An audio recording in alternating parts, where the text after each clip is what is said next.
Yes, yes, yes. Yo, everyday superpower. We're going to talk about bullies today. Let's get straight to the point, right? So, I've had experience with bullies. People trying to pick on me, people trying to bully me. When I was younger, in particular in high school, okay, I'm sure we've all experienced it to some degree. And then it continues in your later life, but it manifests itself in more of a covert way for like 80% of the time because we're not kids no more.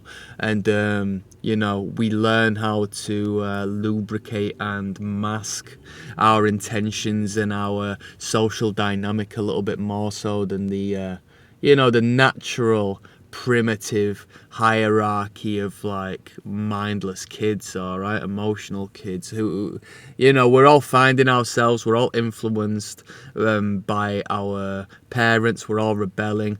We don't think twice about the actions of others. We don't necessarily, unless you're a brain box.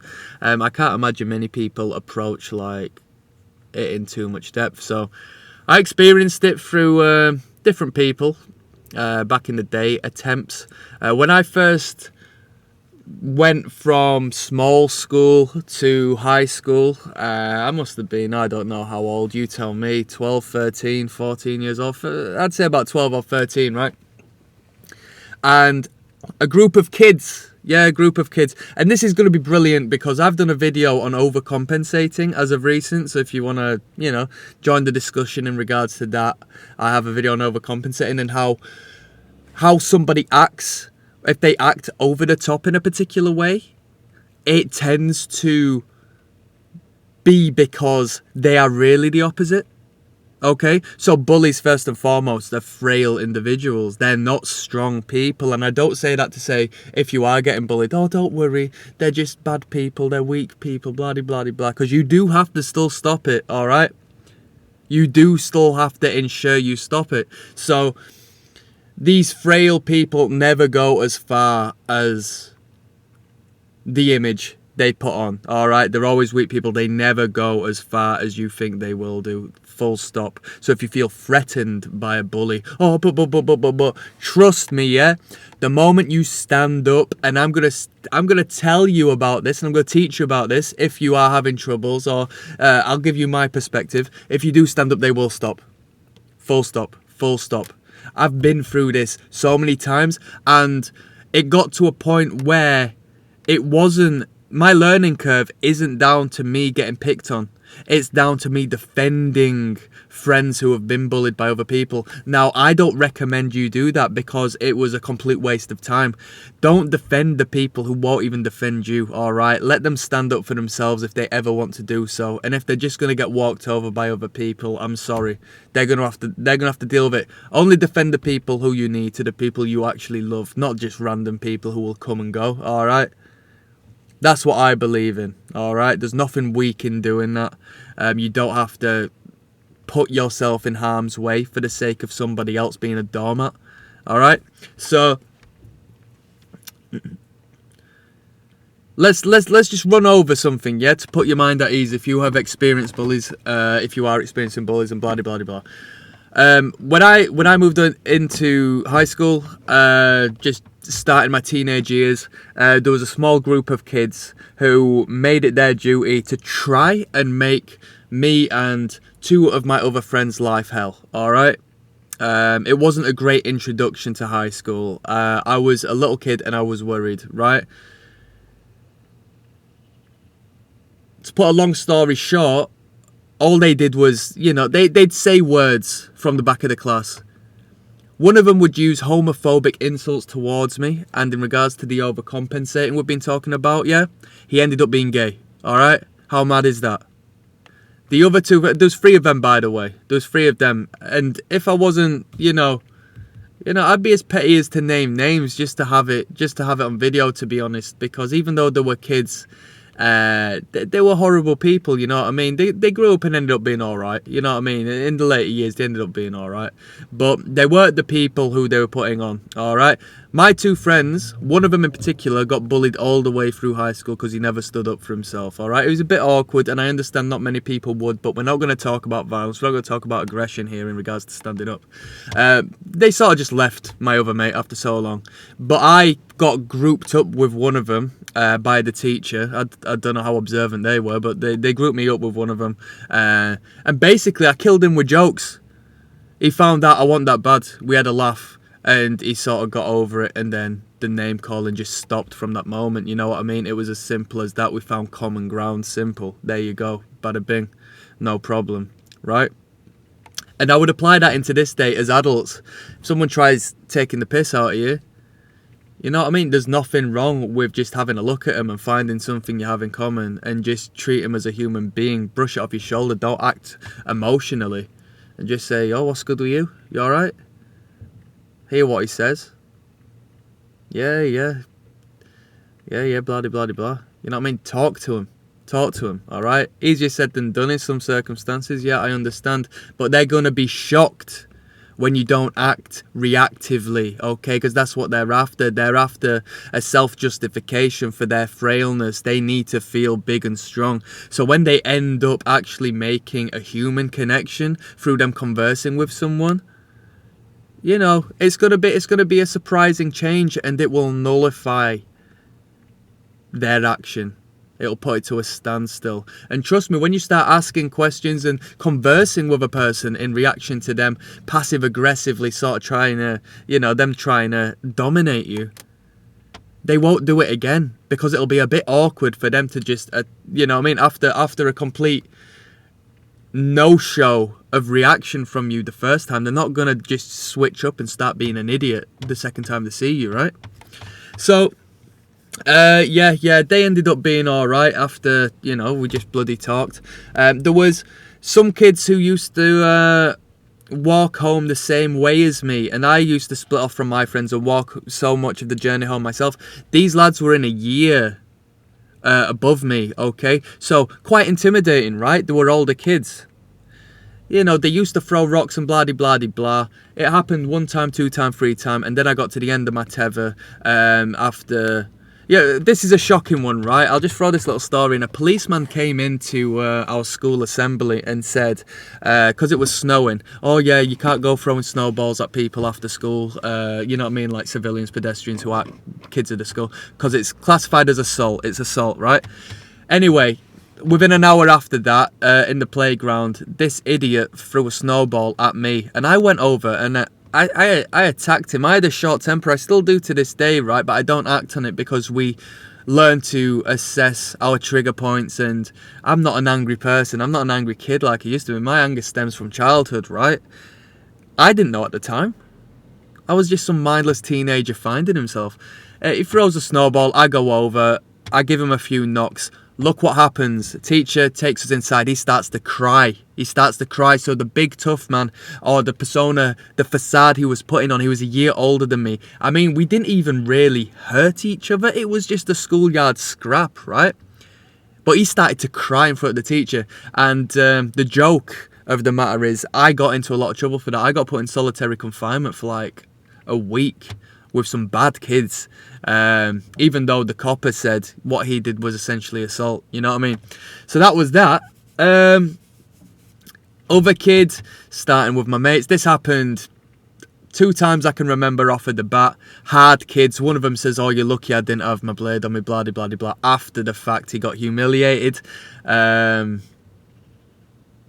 he was just talking to me casually about it, still trying to put up a front, but he was there side by side whilst we were both getting told off after it happened. I defended my friend, and then it happened again with another person. So yeah, to put a long story short, in regards to my insight, that's the way it is. Now, what I want to talk to you about is how do you start getting bullied as an adult? Well, I'll tell you what, it comes out very discreetly. It's not as overt as if you're a kid, alright? And I'm not talking about an authority figure, a boss, like telling you what to do and being a bit harsh about it. That's just the way it goes. You have to take your orders, and you have to be in a position where you can say, alright, I don't like you, so I'm going to leave. And then you get the last laugh, alright? You put their company down. You know what I mean? Do something, steal something from the fucking company like I care, you know what I mean? You are not in a position to get bullied as an adult. If they start having a go at you purely because they're your boss and you've done a bad job, then don't look at it as a bully. We're going to talk about people targeting you and making you feel bad purposefully as a way of asserting dominance over you, okay? So first and foremost, don't react emotionally. Take a step back and think, wait a minute, what's going on here? And you need to catch on the moment it starts. So it may start with a little nickname or a little joke, okay, as to where initially it's banter. And I'm speaking to the men here, yeah, I'm speaking to the men. It may apply to the women. I don't know if any women watch this stuff, but if you do, please leave a comment down below if you've experienced thought like this, right? But yeah, as a man, there is a need to be number one, so you do get tested, all right? And there is a parallel. Well, there's parallel with life, but it's very overt in like the prison system and stuff. So I can make some sort of cross comments in regards to that. I know none of us have been to prison, but we know what it's like there. It's dog eat dog, and if you show weakness to a certain extent, you are going to get walked all over purely because you are weak. You have shown that you are willing to be walked over. So a little nickname, yeah. You have a laugh, haha, very funny, yeah, bloody blah nickname. Now you don't give a nickname back and start trying to give tit for tat. I would recommend you don't do that, okay? It's alright to just give real indirect, response. Haha, yeah, fuck you, mate, blah. Okay, brush it off. Don't start saying, oh yeah, your nickname's this and attack them personally, because you're gonna take it too far. Don't add fuel to the fire. Alright, so brush it off, just accept it, yeah? That's fine, it's funny. It's just potential for mates being mates. Now, if that continues and that nickname becomes bringing other people in, you know what I mean? Oh, he's called Squarehead. We call him Squarehead because of his head, isn't that funny? And you start to become a laughing stock. They start to mock you. Let me tell you, I would go as far as having 2 strikes. Because the first one, you can sort of sit back and say, that was a little bit uncomfortable. My gut feeling said that was a bit inappropriate. A little bit inappropriate, okay? Because it might touch you somewhere. You might think, I am a little bit offended by that. Or, should I really allow this? Okay? Second time around, you've caught on to it. And if there is an advancement to it, so if the same individual has added a new element to the mix, so as to where you were Squarehead before, now the individual is like hiding stuff from you as a joke, and you're looking for your stuff feeling stupid, and then he's like, oh yeah, it's over there, ha ha ha, and then you saw, ha ha, yeah, I've just been looking for my stuff for 5 minutes, I was shook. Right, that's a cause for alarm, that's too far. Okay, that was an extreme example because I was going to jump into little minute things. So let me tell you about my strike 1 and 2, right? My car, one time around, a couple of supervisors, all right, so in a position higher than me, right? So that amplifies the dynamic. I've got to be cool with these people in order to remain comfortable in my position at work. You don't want to go out of your way to annoy your superiors. So I turn up to my car after work and the back windscreen wiper has been realigned. It looks daft. It's easily sortable. I pop it back in place. It's a big joke. Haha, yeah, very funny. Haha. I wouldn't do it to them. Do you know where I'm coming from? You wouldn't do it to your boss, would you? Because your boss would say, what the hell are you doing? So that's how you know there's a line that's been crossed. Because if you switch it on its head, you realise, wait a minute, I wouldn't be doing that. So I'm not going tit for tat. I'm not going to do that to my supervisor, start fucking around the car. Now, I acknowledge that it's my property. Regardless if it's a joke, you're touching my property. That's my territory as a man. All right, we've spoken about territories in past videos regarding non-verbal communication. So you've infringed on my property. Okay, but it's a joke. Haha, very funny. Next day, after I've made it out to be a joke, which might be my problem, maybe I shouldn't have fed the attention. I turn up. Not only is it my back, it's my front. Right. Okay.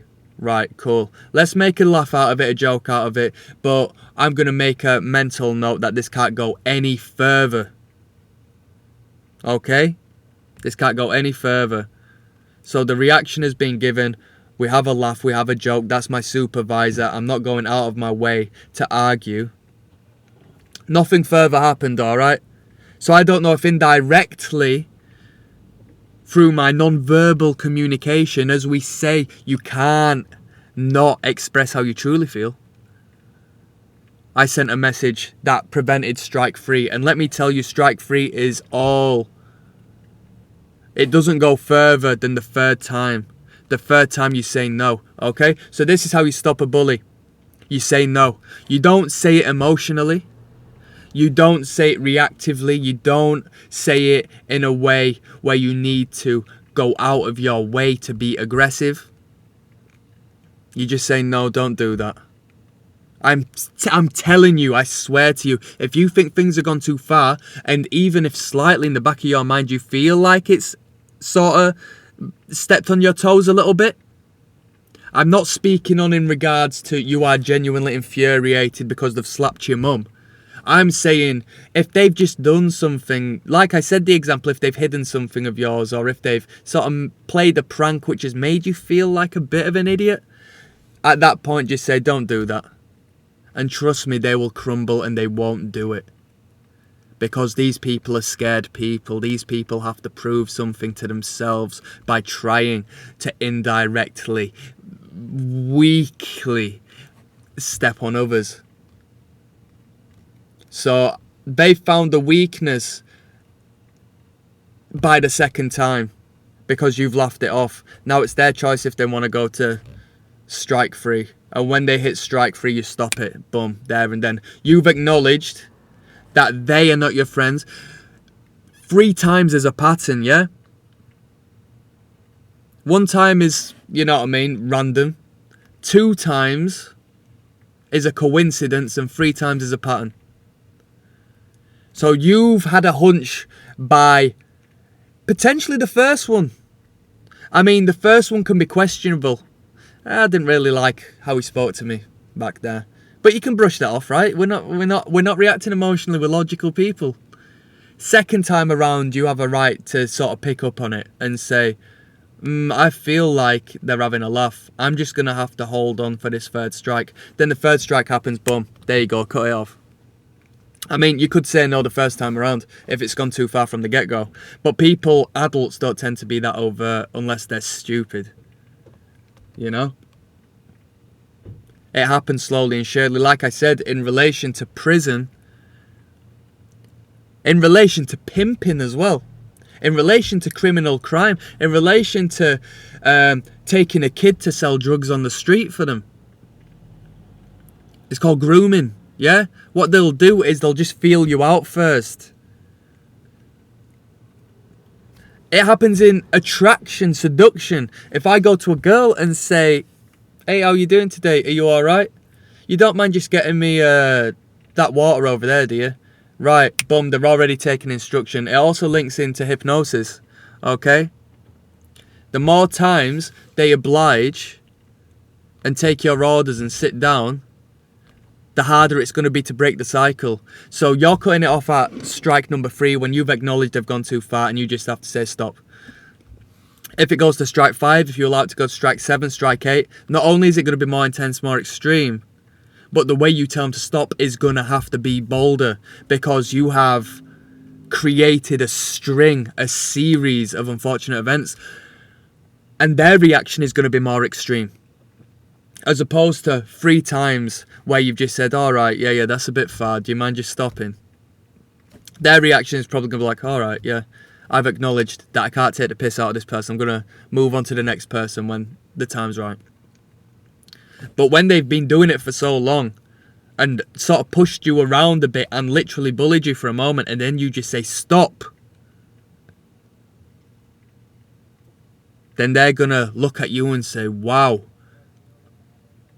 I didn't think this would come, but you've already exposed how much I can push you around. You've exposed how far I can push your boundary. We're going to continue existing within that space. Yeah, I'm not going to push you any further, potentially. But what I am going to do is still continue in this space you've allowed me to exist in. You know? Nothing wrong with a laugh, nothing wrong with a joke, nothing wrong with a banter, especially between men. You have to learn, you know, it's something I had to take hard because I don't like authority. Which is a childhood thing. I've not been a fan of people telling me what to do, this and that. I had to learn myself how to be a subordinate and how to be submissive in the right role to the right people to ensure that there's, you know, to ensure that I can keep a bloody job. You know what I mean? So, I digress. By strike free, say no, and say it calmly. I mean, no might not be the literal response, but just politely and calmly, just say, I don't really like you doing that. And I'll tell you what, the lack of emotion and the commitment to your statement will strike respect in that other person. You've turned the tables because they were trying to be above you, whereas now you're now above them because you've told them in a masculine manner, in a parental manner, stop. That's all it takes. I'm telling you. I'm telling you. Let's wind it back. I know we were kids and we were a little more explosive, but those kids following me home throwing stuff at me, yeah? It escalated to a fight where he cried like a baby. He exposed his true self. The mask fell off during that scuffle, and it was dealt in that manner because I allowed it to happen so much more longer. Now, if I was a logical little kid, like let's say we were adults and the same situation was happening, he wouldn't get to strike free. Strike one, if he's following me home and making me feel uncomfortable, I'm going to have to turn around and say, excuse me, what's your problem? And they don't expect that because they're wanting a weak person. So the moment you show strength, more strength than they have, purely because they are a frail shell, and have to masquerade the mask of masculinity as opposed to being the entity of masculinity, they'll be shook and they will stop. The parasite will stop taking hold. It will let go. And do you know what the thing is? You're going to walk away feeling like the boss. Okay? You're not going to get emotional and feel crap and have to deal with, the results of your actions if you had exploded in a emotional manner. You're going to be able to walk away and say, wow, I just handled that via a few simple words of the tongue. I have incredible power I never believed in. Alright? So that's a little talk on bullying. Bullies. Nobody likes them. Nobody likes them. Nobody has to deal with them. Understand that if anybody really doesn't like you, and they're, someone to be worried about, they're not going to put on this dress and start dancing and start being this overt jester of an individual. They're going to come for you directly and deal with you properly. Or they're going to deal with you logically and come and speak to you and say, you know what, I've got a problem with you. Alright, it's one or the other. I think the internet doesn't help. So, when I was, just after college, just after university, I got into a bit of trouble through a girl who was bad news. And associates of her who obviously wanted to lick her ass. You know what I mean? Of course it comes to just sad men who wanna try show off to some damsel in distress. I had a breakup. She starts crying. She's a bad person.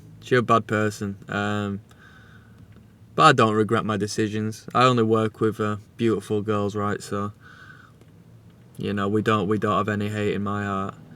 But she I was young at the time and I didn't observe what I was getting myself into. It was I was thrown into a very mature situation for my age and for my for my brain, to be honest with you. And we broke up, and suddenly I got all these idiots coming out of the woodworks. And do you know what they're doing? They're leaving Facebook statuses. Never seen me in my life. And they're trying to garner attention, leaving a Facebook status. Now, why are they doing that? Is it for attention, for likes? If they had a serious problem,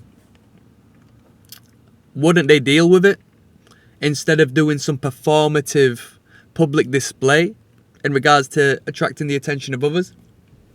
What they've done is they've found an excuse to try and conceal how weak they are by performing as this masculine entity or this aggressive entity they've always wanted to be. Now, sorry, I got a dry throat, people. It's mad because the thing is, it's the complete opposite of masculine to do so. So people have got it completely wrong. This man is out there trying to garner the attention of this girl who's just come out of a relationship by creating this emotional post targeting someone they have never met in their life for likes, to boost their ego on the social media platform.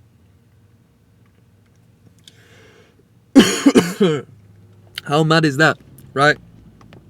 And I don't say that out of it being like a good story. I say that because it applies itself, right? Fucking hell. Oh, let me see if I got any water. Yo, I'm gonna sign out. I'll continue this later. My throat's killing me. But I'm just saying that to let you know that cyberspace has only amplified the problem, because now people can speak a little more prominently or text more prominently without real repercussion. Overcompensation, yeah? What is too aggressive? What is too... basically, to put a long story short, bullies are weak. If you're getting bullied or if someone's trying to take the piss, say no and leave it at that. Goodbye.